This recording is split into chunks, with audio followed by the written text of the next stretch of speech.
All right. Hello, everybody. Welcome to Veeam Product Strategy Live.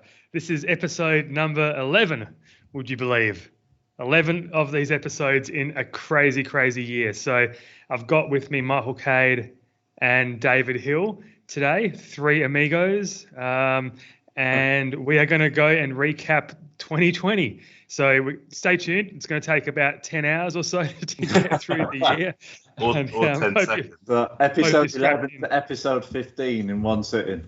Yeah, we can do that. But no, we just wanted to sort of wrap up the year. It's Christmas next week. Who would believe that? It's amazing, actually. And we're looking all alive. Yeah, we're still alive. Yeah. None of us got COVID officially, which is good. Not confirmed. Not confirmed. It's crazy to think that we were all, well, most of us, well, Michael and I were in Shanghai in January.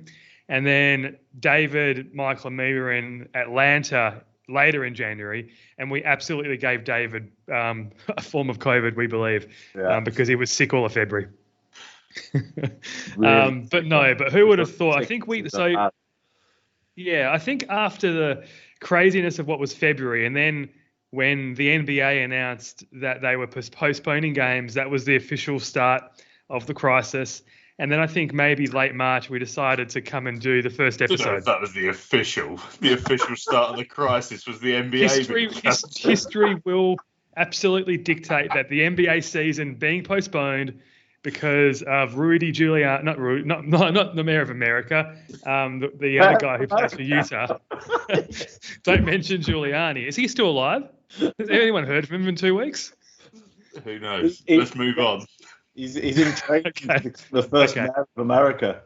Yeah, he's America's mayor. Anyway, no, but all things being equal, we decided to get together and start a show, just talking, fairly lightheartedly, us together with Melissa on and off. We've had a few other people, and we've had Dave Russell on as well.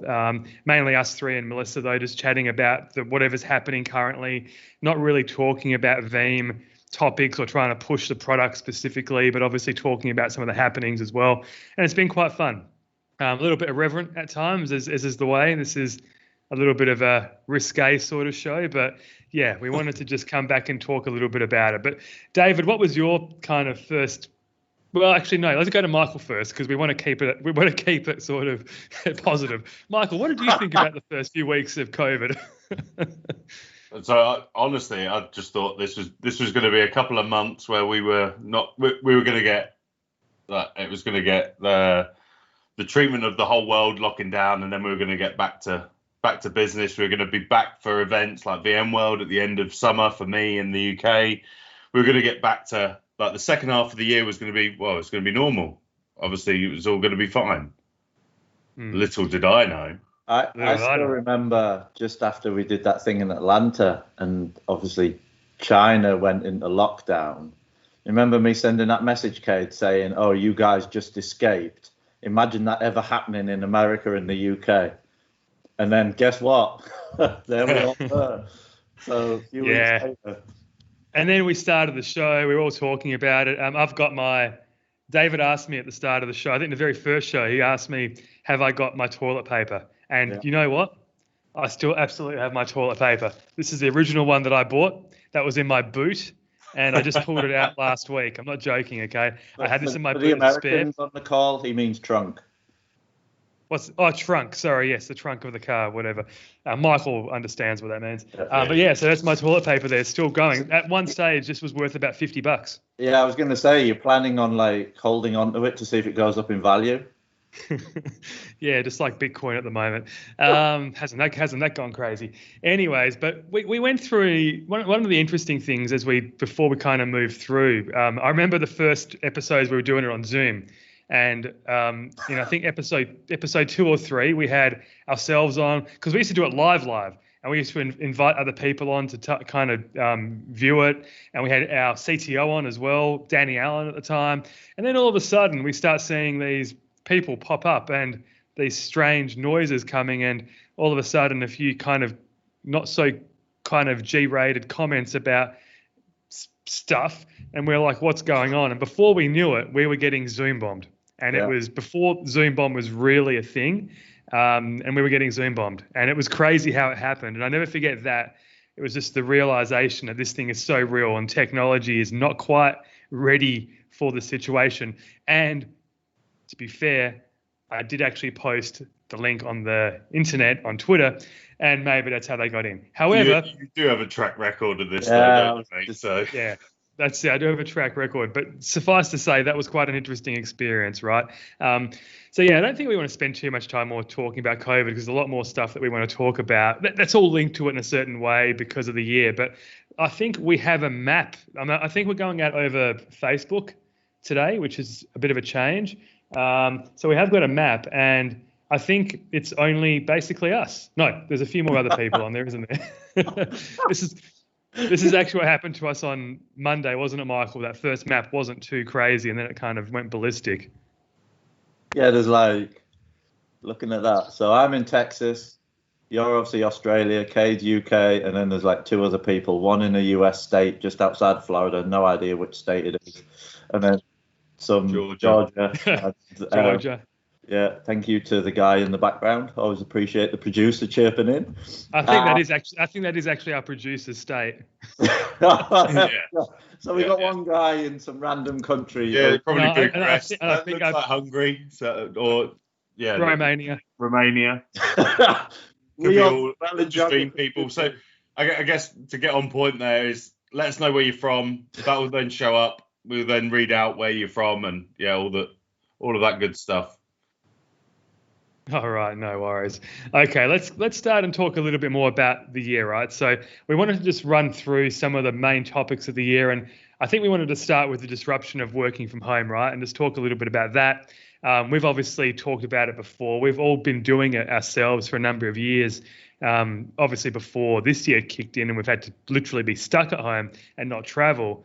But, I guess, David, what was your take on having to work from home? Because you had some interesting experiences with the kids and whatnot. But in general, what was your thoughts on it? It certainly started off very interesting. So, yeah, as you mentioned, like I've been working from home for like 10 years now, ever since I first joined VMware. And I was home based up in the good old northeast of England. But it was always broken up with travel. I'd either go down to Frimley or I'd go off out to the US or I'd go to an event somewhere. And there was no just like every single day, get up, commute to your home office, which is all of like 15 seconds if I walk slowly. And that for me has been the big challenge is the monotony of just not going anywhere. And in the early days of the lockdown, I wasn't even going out and getting a coffee. It was literally the kids were here, as everyone remembers. Probably was it the first one where my daughter was literally banging on the door, "Daddy, I need you. Daddy, I need you," and I forgot to mute myself. Happened a number of times afterwards as well, and even on more official meetings as well, which was amazing. Yeah. So, fortunately, she's gone back to school now, so she still hasn't learnt the "Daddy's door's shut, keep quiet, sweetheart" lesson yet. She will. So. But that was the big challenge and it's still going on. We've not been anywhere, and it's December now, and that monotony of just the same. It's like Groundhog Day, And for all of us, like the three of us, we're so used to traveling, going away for a week, going away for 10 days, 2 weeks, doing long haul flights, everything. We've just not done any of it, and it's the motivation aspect that you have to work hard on. When it's easy once you jump on a plane, you go speak to a few people, you get all these ideas in your head, and then you come home and you're like, right, I'm going to work on this. But when you're at home the whole time and you literally have to force yourself to go and have a conversation with someone, it doesn't just happen organically. That's been the big challenge, I think, this year for the working from home. I don't know, Cade, what's your perspective? Yeah, exactly that, mate. I think that whole the ideas and being creative, or at least like being topical and having those conversations, not just amongst us as a team or even just as Veeam, like as us, all having the same like story to tell. It's been tough from that perspective. And then, like you say, we normally have 1 day at home or 2 days, 3 days, maybe even just a whole week at home, and then we're back on the road and we're traveling somewhere. It's super strange to now tick over, what is that, 9 months we've kind of not been anywhere. And my last trip was March the 6th, I think. Haven't been anywhere. Mine was January. I snuck one in just before. Yeah, you did. Thought you were going to get COVID. I snuck over to the UK to see family and stuff. Yeah, you've done the most travel out of all of us by a long way, actually. You have. It's going on your British Airways. Business class and economy, get 4 seats to yourself, so you can actually lay down and get some sleep and stuff, and nobody's on the plane. So yeah, that's a good thing. Now I think I found that the hardest thing was I realized that travel was a regulator for me. So we all love our families. Let's put it out there. We all do love our families, but honestly realized that the balance that I had, and I think other people had, was right in terms of doing the job that we love, and we really love our job. I love getting in front of people, in front of partners, in front of customers. I love meeting with the team members as well. That's a big part of it. And coming home and having the family time and doing it all again, it was a really good balance. Some might say not from the outside, but definitely from my point of view, it was balanced right. And having a year at home has been, and probably more now, because obviously I'm still not really going to travel for the next at least 4 to 5 months, I don't think. It's been good. And what I'm treating it as, and what I think a lot of people in our situation, in our industry, and what we do, they should treat it as a gap year as such, where you're recharging yourself from the travel. Because even though, like, I love travel, people know that. I'm one of those sick buggers that loves to travel, loves plain food, loves hotels, that sort of stuff, right? But at some point it was going to catch up, and it was going to eat you from, it will just kind of sneak up on you, right? So I feel like this is a great gap year, or year and a half, whatever it's going to be, to take us into the next step of our careers. So that's a positive potentially.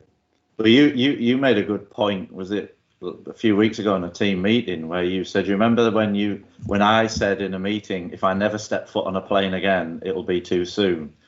And then after this year, all I want to do is get back on a plane, because it's just like, it's insane actually, just sitting in the house all the time, whether because you're working here, then you got your kids here, and then you're going to sleep here, and you just feel like you're never escaping. And there's some good things to it. Go ahead, Michael. Michael's got some comment. Go ahead, Michael. Yeah, no, I was just so, and that's not just our team, right? Our team is very much focused on communicating and breakout sessions and feedback from customers, helping like our sales org to do stuff. We're constantly always talking to someone, and it's never the same person generally. It's always different people across the world.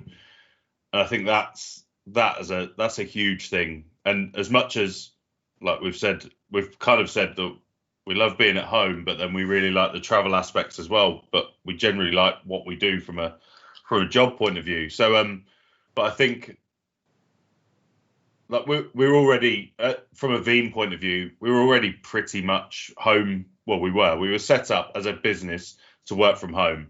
All of our offices are remote. Everyone can, well, as far as I know, apart from like some individual like office-based locations might have had the odd thing that they needed to be in the office for, but generally that transition would have been easy. And I think there's a lot more businesses across the world that had no idea how that transition or how this would affect them, and they're the ones that really probably have had it hit them harder. Like when we're at home. That was the same in 2019, 2018. It's just now for more prolonged periods. But there's some businesses, including some of our guys, they've not been at home for even a week working. Yeah. So they're having to use different devices. Like, I think this might be I think you're going to go there next, Anthony. But I think that's been a challenge. A lot of conversations with customers has been around like, you're on mute, or your camera's not on, or facing down, or something like that, or technically just being okay with working, presenting, being at home, and being in your surroundings. I think that's a big thing that'll be the 2020 thing. Yeah, and I think you're right. Like, and I know a lot of my mates who have worked in the office here in the CBD or downtown, as you like to call it in America as well, Central Business District. They had to basically work from home, and all of a sudden they're working in their kitchens, on their dining tables, literally. And that was I'd say that was a similar story to a lot of people, right? They weren't set up. We were. Well, look, to be fair, I wasn't set up. I've got a pro mic now, got like a pretty good camera. Michael's got like a whole home office studio that he's bought. David's got the setup there. So everyone's more professionally set up. I mean, crazy to think that there was like literally shortages of like microphones. Like, this was the only mic I could find for about 6 months. And then webcams were in shortages because everyone all of a sudden needed to go and become a little bit more pro at home. So I think that was a good thing. But the next point before we go, and maybe we'll check the map in a few minutes just to see where people are at. But the next point was that if this had hit 5 years ago, I don't think the world would have been able to pull through as easily as what we have. Because even 5 years ago, the technology to be able to do this, like even what we're doing here, didn't really exist efficiently and optimally. If you think about Zoom, what that did, Teams has been like pulled in, I don't think but the 5 internet years would have ago, been no. able to deal with it. What's that? I don't think the consumer internet stage would have been able to deal with it either, connectivity right? in general. Yeah. Most people weren't set up for it. We might have got away with it, because we were used to things like WebEx anyway, like 5 years ago. But even then, WebEx, you weren't putting your video camera on and like your webcam and stuff like that, like you do now. And most people's home internet, like I think my dad at the time, 5 years ago, he probably still does, to be honest, had like a crappy 1 meg broadband link with the lowest data transfer limits you can get, because all he does is check his emails. So people weren't ready for it. And I'm in like a Facebook group for my like neighborhood, and you see it all the time, like people panicking now, like, oh, my internet's gone down. Is it a neighborhood thing, or is it just my home Wi-Fi? And people are posting on Facebook saying, how do we fix this? And it's interesting how people's dynamics have changed because of it as well, and what's changed. Like, people were getting stressed out commuting to work, sat in traffic jams. Now they're stressed out when the internet goes down for 5 minutes. So it's changing daily perception, I think, daily life. Yeah, and the technology as well. But like obviously the example of the Zoom situation, and Zoom, if you look at the stock price, Zoom just boomed. Like David and I talk about this often, that we should have dropped a little bit, but hindsight's a fantastic thing. But then what happened was the tables turned very quickly, because when the Zoom bombing started, they had flaws in their platform. The passwords weren't secure. They were short. They could be hacked. They could be, basically brute force attacked. And then they also had security issues with where the traffic was routing and whatnot. And then they got hammered, on multiple fronts. Then all of a sudden, Microsoft see the opportunity and start to pump and refocus on Teams. And, we're actually doing this through Teams now today, because Teams has been dragged up tremendously in terms of its features and functionality very quickly. So, it's also driven a technology change as well, not just in communications, but in everything almost. The tech has been pulled kicking and screaming into the 2020s. Yeah, I've got to say, like, obviously when I first joined Veeam, we were using Slack, and then we switched like halfway through into Teams. And I know, like, for the first few weeks, we were all like, oh, this Teams is weird, it's different things. But I love Teams. I actually think it's one of the best collaboration communication platforms out there. And for the majority of the time, it doesn't even crash on a Mac, which is unusual for a Microsoft product on a Mac. Mm-hmm. So it works really well, and like you say, we're doing this through Teams. We do loads of like all of Vanguard stuff through Teams, and it's very reliable, and the quality is good, and it's been impressive how quickly Microsoft have adapted and upgraded and introduced new features in the Teams product. Exactly, Michael. I think that's to go on to that last point, David, where they've done well to like quickly evolve and get things going. And I think going back to the Zoom thing, yeah, absolutely, they were like treading water, right, with all the security updates. They were getting hammered in the press, like, but they turned around and changed all of that in a matter of days. Yeah. And and they brought it up so that the scalability of their solution works. And that's not just Zoom, that's like you could put Microsoft Teams in there and any other collaboration tool. I'm sure Google have done something very similar with their platform. But yeah, I think the speed in which the innovation has happened has been really quite interesting. And that's obviously one key area because everyone's using it. There's a lot of technical vendors that have had that ability to use this time to innovate and develop very fast. But that's another good point though. Like if you go back 5 years ago, was any vendor ready to like iterate and release that quickly?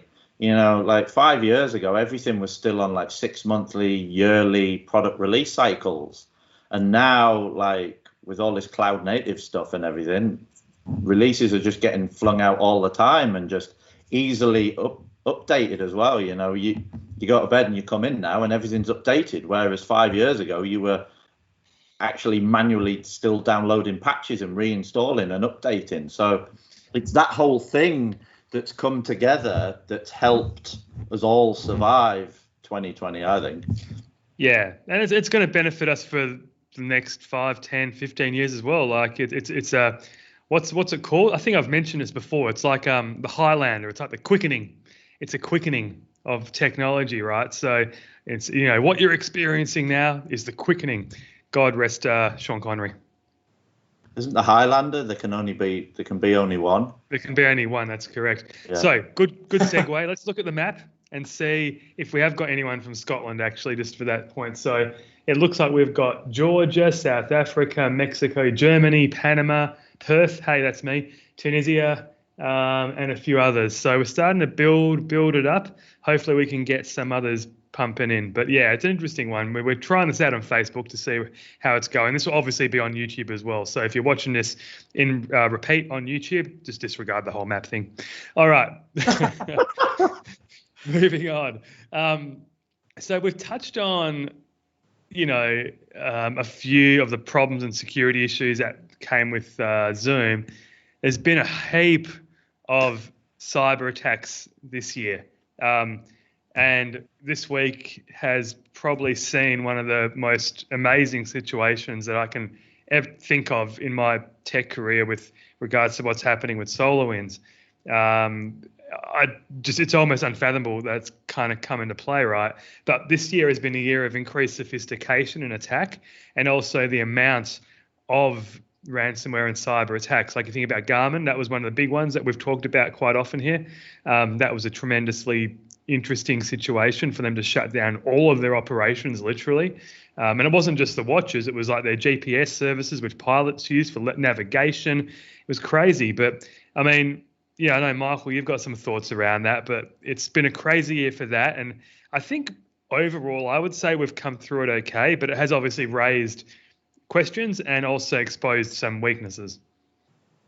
Well, yeah, I think from my point, I've just done a conference, Gartner. It was a Gartner breakout session where we're just talking about ransomware, but not the ransomware that we were talking about maybe last year, where it gets downloaded and it then wants some way of, so it gets downloaded, it encrypts your data, then you need to either recover that data or you're going to pay the ransom or a few things in between.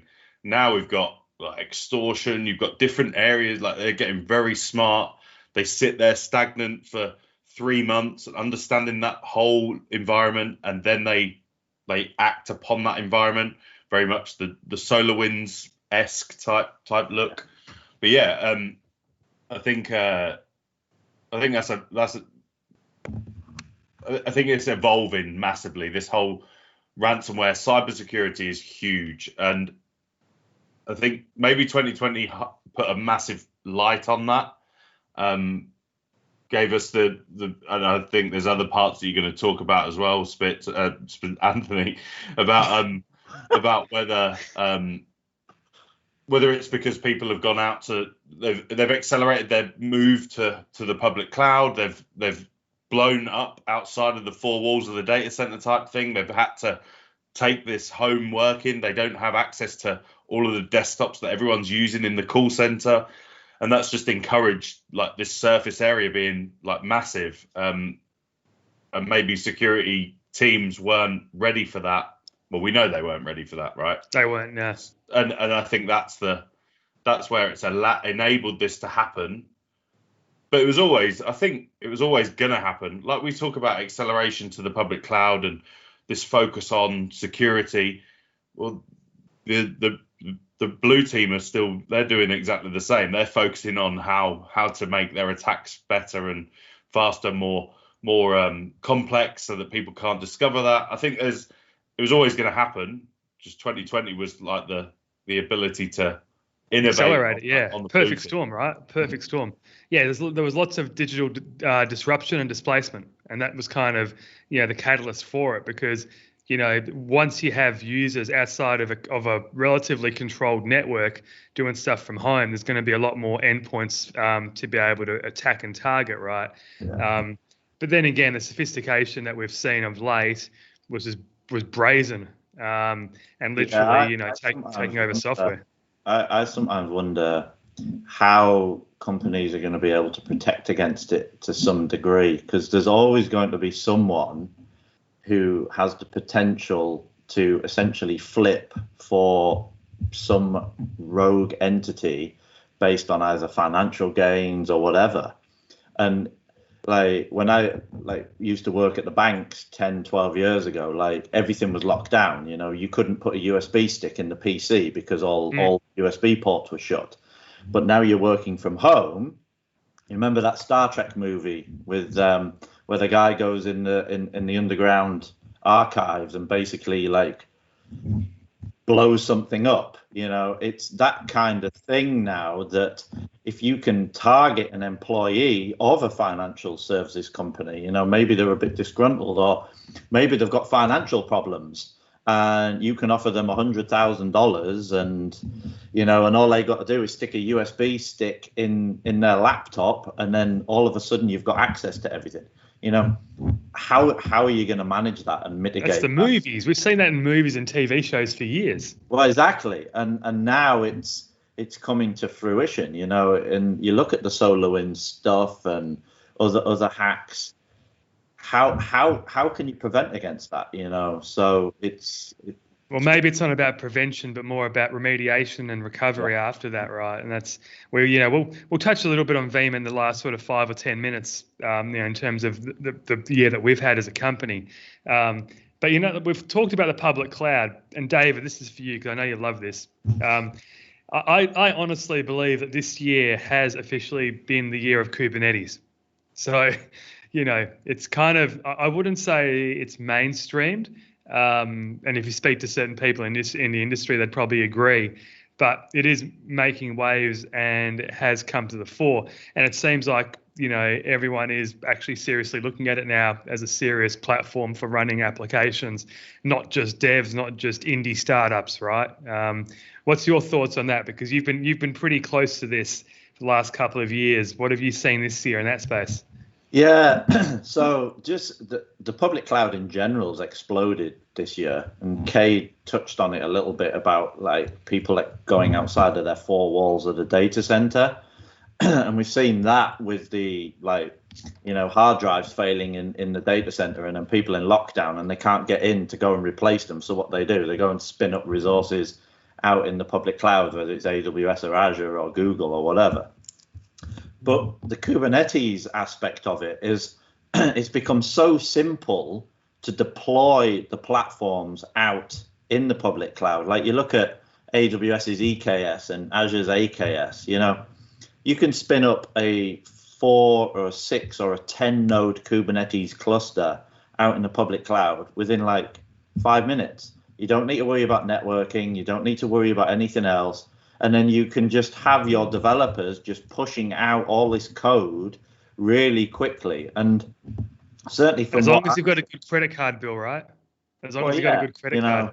It's everyone's got one now after this year, and all they're doing is just like working from home and spending money on Amazon because they can't go to the shops. So, it is that aspect. But even that, the expense of it, if you take everything into account, it's still not that expensive, because you're not having people going into data centers. You're not paying fuel costs for a guy to drive from the office to the data center. He's not spending an hour's time trying to get in the place and through security. He's just literally sat at home spinning up these services and then pushing out the details to the developers, who can then go and spin up these. And to that end, that individual, that operator, doesn't need to know a hell of a lot about how to actually, build it, or what's making. It's effectively a black box for them. Here you go, Mr. DevOps.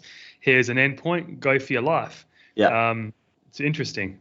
Yeah, it makes it so easy. And from that perspective as well, we're seeing more and more stateful applications moving to Kubernetes, because people have been using it for a little while now with the stateless apps, and how easy it is to just deploy and orchestrate the deployment of their applications, that people are now just like, well, do you know what? I'm going to throw these SQL servers out there.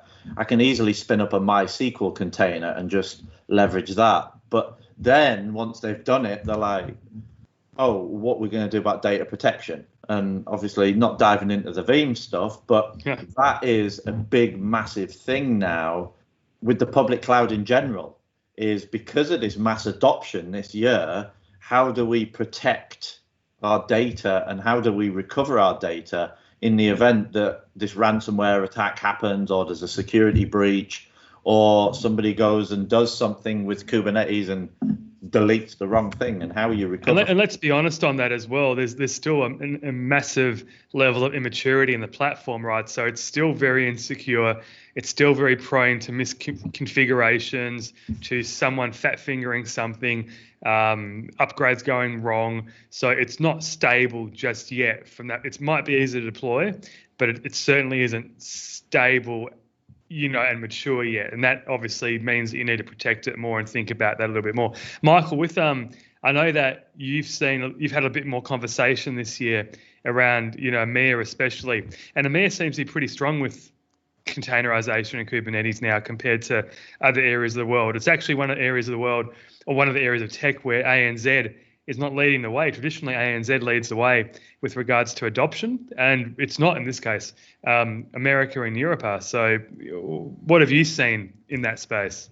I think interesting, if you're going to put where, like, we come from, all three of us really, we come from virtualization infrastructure backgrounds, right? I think this has definitely been the year where, because you're at home, you're able to really, like, this is our job, but you're able to tinker around with technology. And I think that is it. If you were to ask, what have you learned this year? Where have you focused your education? Where, like, your progression and what you want to know, what you want to learn? This is EMEA, but this is going to be a global thing. Is that I think people have been drawn into this DevOps, this Kubernetes, containerization, public cloud. If you were to say, what's your personal education plan for 2020 or 2021, it's gonna consist of one of those areas at least. And if it doesn't, then you're probably gonna get left behind on that. And I think that's really what I've seen. Like, people that are far into application, like, let's say, Exchange admins, well, they're not, like, they are refactoring themselves into understanding more about this new world, or at least like bridging the gap between that. Go ahead, Dave. So Exchange admins, isn't there, like, dinosaurs? I'm not saying anything bad about them guys. So, I used to be a hosted Exchange admin back in the day. I loved Exchange. I used to do loads of Exchange back with, like, 2003 and stuff like that, and it was phenomenal. But we're talking about the public cloud. Why would you bother with Exchange now? You just go to Office 365 and pay like $3 a user or whatever it is, and just, you get a little admin page and create a user, and off you go. You got email, and as your business grows, you just add users and pay an extra $3 a user. It just doesn't make sense anymore now.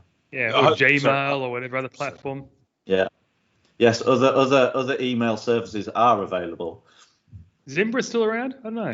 Oh God, don't go down that road. VMware bought those guys Yeah, once. they sold Spun him them off. to a service provider, I think, a long time ago. Zimbra was in. Yeah, they did actually. Yeah, a friend of ours used to work for them. But yeah, no. But I think it's been interesting on that front. It's still a while to go. I think next year we'll see a lot more adoption of that. To that end, we can spend the last sort of few minutes now talking about Veeam. I think we've talked general enough and had a few good conversations. Veeam's had a massive year. We've done really well, but I think I think maybe if we were to ask, actually let's ask David, what was your highlight of the year from a Veeam perspective? Veeam acquiring Kasten. All right, Michael, what was your highlight of the year? Oh, I don't. There's been so many. No, I think I'd go. And this is strange for me to agree with David again. I think this might be the fourth time actually this year. 2020's turned into a good year, Michael. But I think, I think strategically that acquisition is the biggest thing that we've done. But I'm now thinking back, what else have we? Well, if you look, so can I just add before we move on to what else we've done? I would actually say the same thing. Yeah, I would say that is my highlight of the year, and that's a threesome right there, right? So that's a triple threat, because I think we understand the strategic nature of it. What's going on in the world? We're all agreeing with you. Yeah, just don't flatter yourself. But I think I've always talked about this, and I was talking to analysts and media about this a couple of weeks ago, around the acquisition time and whatnot. And I was saying that it was as much as it was a technology acquisition, it was also a people acquisition. Niraj and the guys there, they're just an amazing group of people who know so much about that side of the industry, and it's going to help us as Veeam, as a whole company, do what we've got to do over the next 2 to 3 years to become the leader in the space, because they are that much interwoven into the whole cloud native world. That's why I'm excited about it. As much as the technology is awesome and cool, and David and Michael know this because we've all played with it, it's really cool, easy, but very functional technology. But it's what it represents, I think. So yeah, that's easily why I think it's a highlight for us three. Yeah. And if anyone's kind of interested in it, I'm going to do a bit of a shameless plug, but go watch Veeam at Tech Field Day 22.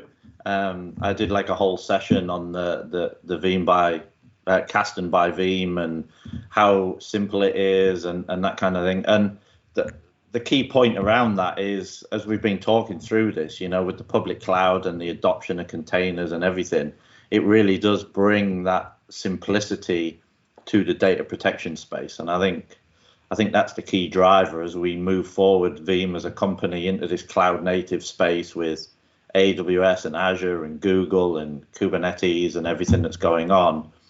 It's at the forefront of where we're going. Yeah, I think apart from that, though, I think, what are some of the numbers, Michael? I think it would be 19 releases now, 500,000 plus downloads of V10 since we released it. It's been a huge year for our platform, right, as a whole. The public cloud products that we've released this year in the last couple of weeks, Veeam Backup for Office 365, released a bunch of agents. V10 has been extremely successful in terms of obviously the downloads I mentioned, but is there anything else that I've missed? There probably is, but what else have we really hit this year? Office 365, but yeah, the public cloud one is the biggest one, right? So although I think it was December the 18th, David, you'll know this better, that was when we released AWS version 1. And then last week we released version 3, so that's 3 in kind of a month, in a year cycle. But then we brought out the Azure. So this is being able to protect IaaS workloads within the public cloud from a version 1 point of view. Version 2 is protecting it in a central type manner with the VBR platform services. And then version 3 gets us to PaaS or gets us to RDS. And just a quick, I'm still in David's thunder there. Another plug for his. I'm getting used to that, Michael. But I think that's also love that about, from a Veeam point of view, we traditionally release our software, Veeam Backup Replication, on a yearly basis. So once a year we get a big major release out. The core. The core product, the flagship product, if you will, products. But then these new upcoming, like whether it be from a custom point of view, who update and release regular, cloud platforms, they release regular, VBO for us, Veeam back for Office 365.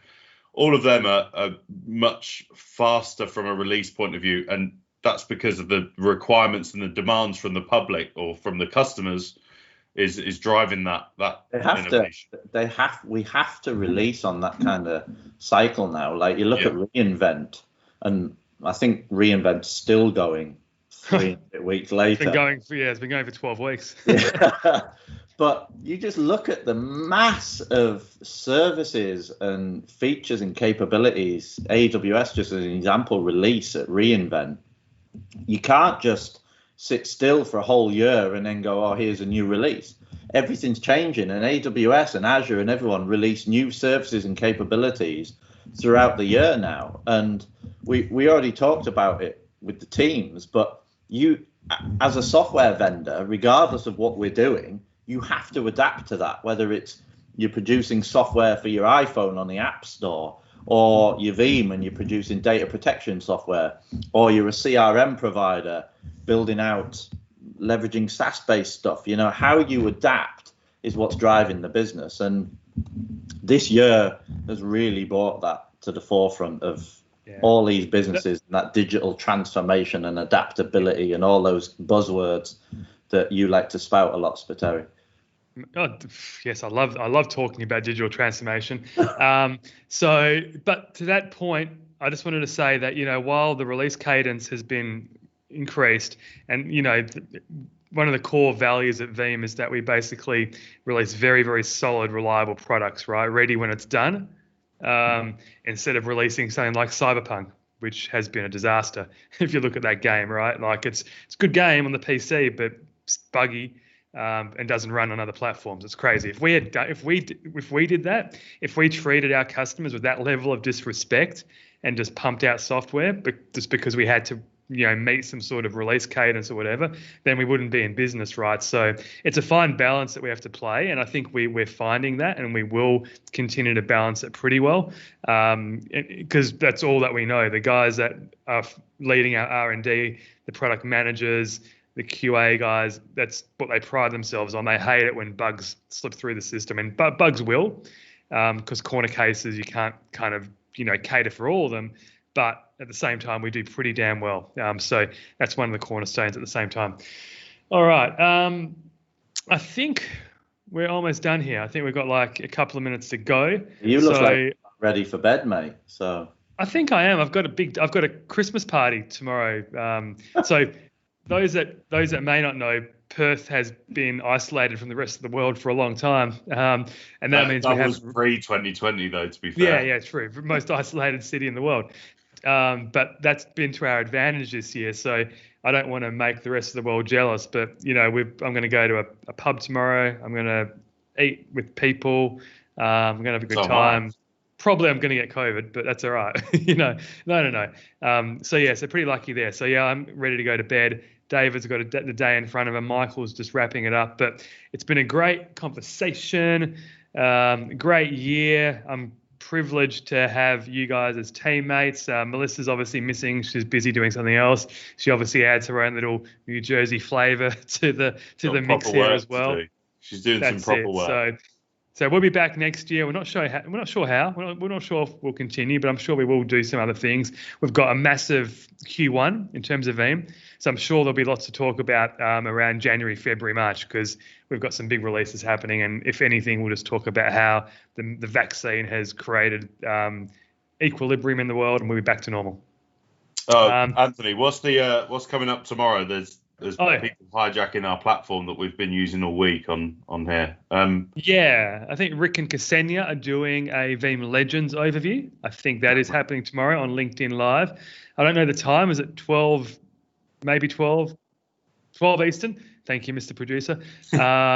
Feel so professional with a producer, don't we? It's pretty cool to have the voice of God coming through and telling you what's what. And then on Monday, we first episode. what's that? Come a long way since that first episode. We have, yeah. That was. I actually want to go back and revisit that one. It'd be quite funny.